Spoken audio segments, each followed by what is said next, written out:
Le fromage est né il y a au moins 7200 ans, c'est l'âge de ces fragments de poterie percés de petits trous que l'on a retrouvés en Pologne récemment. Alors on sait que c'était des moules à fromage, des faisselles, parce qu'on a fait l'analyse chimique des résidus des matières grasses qui étaient présentes dans ces moules à fromage, et ce sont les matières grasses que l'on trouve dans le fromage.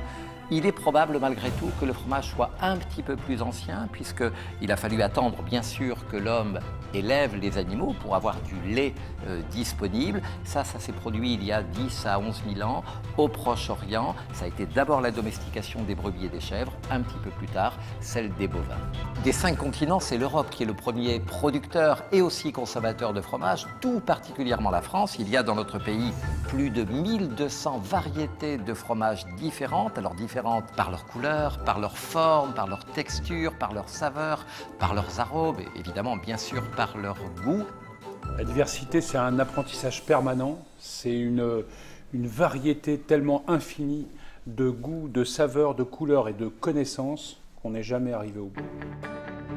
Quand on parle de plus de 1200-1300 sortes de fromage, il y a aussi un fromage qui va avoir tel goût aujourd'hui et puis qui dans 6 mois va avoir un goût aussi complètement différent. C'est là où il faut faire confiance à son fromager affineur parce que lui connaît, il a parlé à ses fromages pendant un temps infini dans la cave. Murmurer à l'oreille des fromages. Exactement, et donc c'est pour ça que monter un plateau ou créer un plateau, mais c'est une complexité plaisir, c'est une complexité passion. Finalement, le fromage, c'est pour les Français un véritable patrimoine, à la fois historique, culturel et bien évidemment gastronomique. Le fromage est à lui seul une des 4 composantes du repas gastronomique des Français qui a été primé par l'UNESCO. Le fromage a souvent été considéré comme quelque chose de très statutaire qu'il fallait vraiment manger avec du pain et du vin rouge.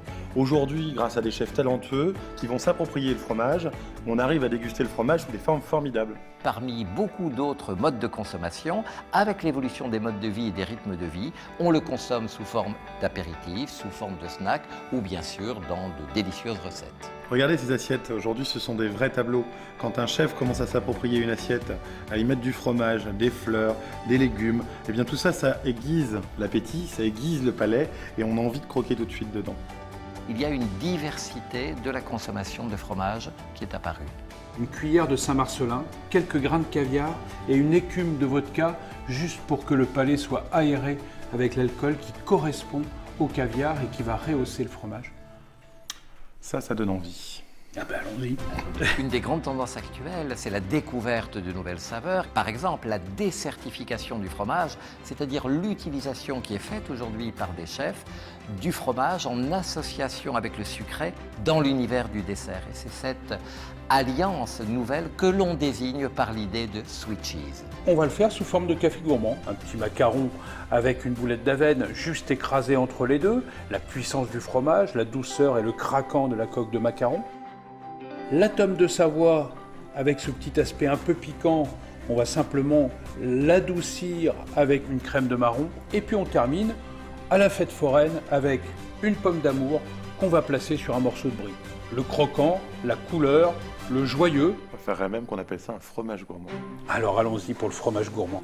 Chacun d'entre nous aujourd'hui peut se réapproprier cette nouvelle idée et se lancer le défi de réinventer le fromage au dessert.